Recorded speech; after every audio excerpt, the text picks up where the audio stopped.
During the Victorian era, piano legs were regularly covered up for modesty's sake due to their vaguely phallic nature. Women were infamously told to lie back and think of England on their wedding nights, since it was considered physically impossible for them to enjoy coitus by the preeminent physicians of the time. So, it would make sense that Queen Victoria, the beloved British monarch of the time, was equally celibate and demure, right? That she would spend her evenings buttoning herself up into ankle-length underwear and averting her eyes every time one of her gardeners accidentally doused himself while watering? Then you'd be wrong, because Queen Victoria was one heck of a raunchy lady, and she wrote about all of it in her diaries. So in 1840 she married Prince Albert, and even before she said "I do," she was very taken with him, noting in her diary that she found him excessively handsome. And on their wedding night, according to Victoria herself, he didn't disappoint. According to her, "I never spent such an evening. My dearest dear Albert sat on a footstool by my side, and his excessive love and affection gave me feelings of heavenly love and happiness I never could have hoped to have felt before. He clasped me in his arms, and we kissed each other again and again. Oh, this was the happiest day of my life." Okay, I think we can all read between the lines here. The newlyweds evidently got it on, and Victoria thoroughly enjoyed her first roll in the sheets. I'm just kinda bummed I don't know what Albert was doing with that footstool. Another entry in Victoria's diaries reads that they both went to bed to lie by his side and in his arms and on his dear bosom and be called by names of tenderness I have never heard used to me before was bliss beyond belief.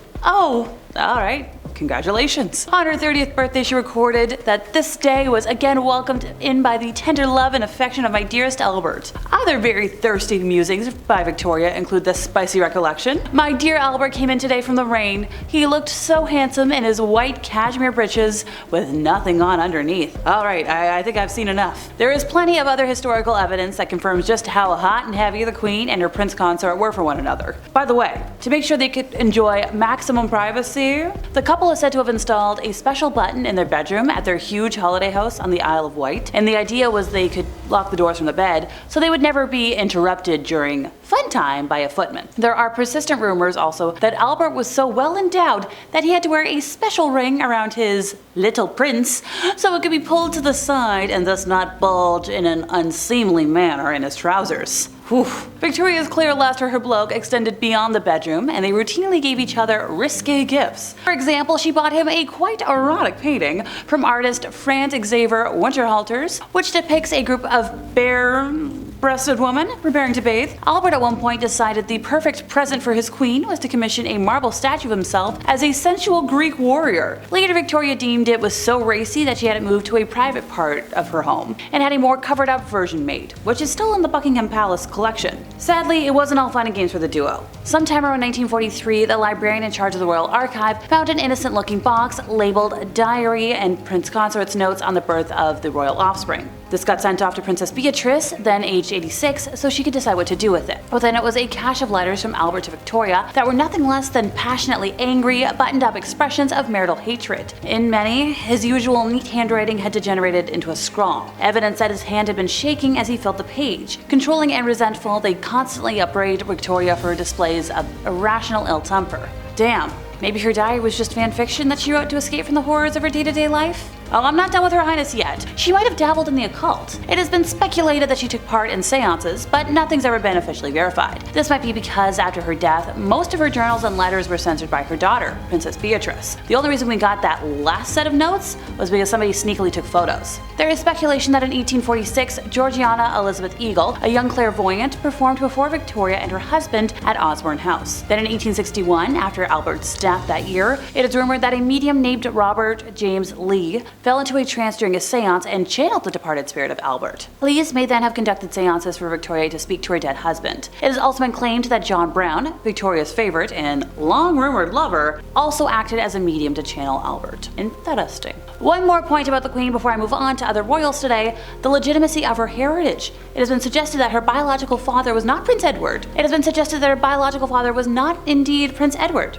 Duke of Kent. This suggestion has been largely centered on the familial incidence of hereditary diseases and circumstantial evidence. Rumors about Victoria's parentage centered on a controversial Irish soldier and adventurer called Sir John Conroy, who was her mother's private secretary and helped out with the household. The Duchess of Kent was the same age as Conroy, whereas she was 19 years younger than her husband, and the court liked to gossip openly about their relationship. When asked by Charles Greville whether he believed they were lovers, the Duke of Wellington replied that he supposed so. The Duke later recounted a story that when Victoria was very young, she had caught Conroy and the Duchess engaged in what were diplomatically called some familiarities. Interesting.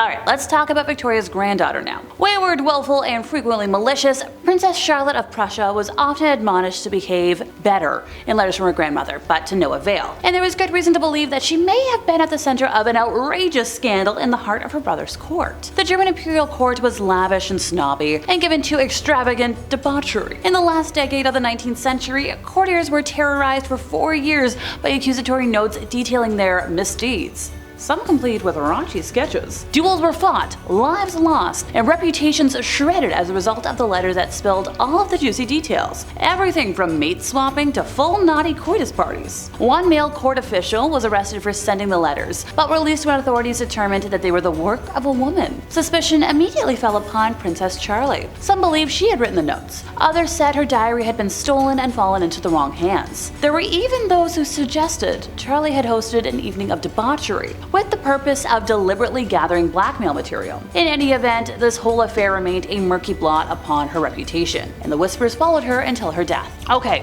one more weird thing about Queen Victoria: her god offspring. Starting with Sarah Forbes Bonetta, who was born in West Africa and held captive for 2 years before being presented as a gift in 1850 to a British naval captain representing the Queen. The monarch informally adopted several wards as her god offspring from different corners of her vast empire. And well, some folks do say that Victoria did take a personal interest in all these young folks from across the empire and took them under her wing. They were essentially poster figures in many respects. Among them were Princess Gurama of Coorg, who came with her father to England in 1852 after they were exiled and deposed from rule by the British in southwest India. She became the first Indian royal to convert to Christianity and took on the name Victoria in her baptism, in a ceremony where the Queen became her godmother. And while she was often seen with the royal family and was given fine clothing and jewelry along with the title of honorary princess, her life and upbringing was closely controlled by the Queen. Victoria didn't allow this girl to see her father, and she eventually lost the ability to speak Hindi, her mother tongue. I know one official mentioned that it was really cruel. The lens through which our lovely girl was seen was through this colonial mindset. It was all about making sure that she does is proper and how she behaves fits in a way that will protect the royal family. Queen Victoria also tried unsuccessfully to matchmake Gautama with another ward of the empire she had a close relationship with, the Maharaja Dulip Singh, who converted to Christianity and settled in the UK when he was of legal Canadian driving age, after he was removed from his title in Punjab, northern India. The Queen became godmother to Dulip's offspring, which, I don't know, seems a little fishy to me. The Duke of Cumberland isn't someone you hear about too much, but his past is certainly marred by scandal. For the majority of his life, the Duke had a relatively normal experience in the court. However, in 1810, an attacker made an attempt on his life while he was sleeping at the St. James Palace, despite the door to the Duke's room being locked. Alright, as you do. The palace attendants were shocked by the attempt on the Duke's life and raced to wake his valet and let him know about the news. Like the door to the Duke's room, the door to the valet's room was locked, however, and the attendants couldn't get him to open the door. Eventually, they managed to get some way into the room via another door, only to discover that somebody had slit the valet's throat. Although no one knows exactly what happened, a lot of folks speculate that the Duke of Cumberland had headed into the valet's room in an attempt to seduce him. When the valet said no, the Duke did the deed, did what he had to, offed the valet, headed back to bed, and invented the story of an intruder to cover his tracks. Gross. The entirety of history forward from 1799 was utterly and completely shaped by the actions of Napoleon Bonaparte when he completed his coup. Well, over where he lived. The forces set loose in the French Revolution could have been stamped out under Napoleon's regime, but the rest of Europe wanted to restore the Bourbon monarchy. So when faced with war on all sides, Napoleon divided and conquered. Where his army stopped has been and reinforced the symbolism of the ideas of Western versus Eastern Europe. Ultimately, the Napoleonic Wars would destroy the Holy Roman Empire, leading to a German Empire later on. The forces of the French Revolution, which Napoleon spread about the continent by conquest, created the situation from which the rest of history unfolded. Who knows if and when the old order would have fallen without its influence. After 1783, the British officially recognized the independence of the United States of America, But they weren't totally done yet. In 1812, the British were still not terribly happy with their former colonists, and war broke out again with the British winning some important victories. They even took Washington, D.C. and burned down the original White House. Ultimately, Britain was super tired from fighting Napoleon, and the Americans even gained a little traction by the time the British signed the Treaty of Ghent, ending the conflict. Ooh, how about we end today with a candid letter sent out in 1809 to Harriet Granville, daughter of the celebrated socialite Georgiana, Duchess of Devonshire. Written by her aunt, who was also called Harriet, it informs the younger woman that her dashing new husband is the aunt's former lover and the father of her 2 illegitimate offspring. Born Lady Henrietta Frances Spencer in 1761, she's an ancestor of the late Diana, Princess of Wales. At 19, Harriet had married Viscount Duncannon, later the 3rd Earl of Bessborough, but she conducted a serious 17-year love affair with Lord Granville, a younger dandy blessed with brilliant blue eyes, into which a middle-aged Lady Bessborough later declared she had looked her life away. Writing to him at the height of their love, she said, "I never deceived myself from the first moment I let you press me to your bosom without resistance. I reckon myself as much as yours, as if I had lived your mistress for years." But her letters also chronicled the emotional pain she went through at the births of their secret spawn, which was a daughter and a son. So in August of 1800, she wrote to Granville. As soon as Mrs. Norris returned, she took the offspring and was secreted in Sally's room and locked in while I was fainting and dying, was dragged back as I came to my own bed, which Sally had prepared. Damn. And that's it for me once again, folks. I've been Alexa, your resident emo girly, and I'll see y'all next time I buzz in over here at Bumblebee.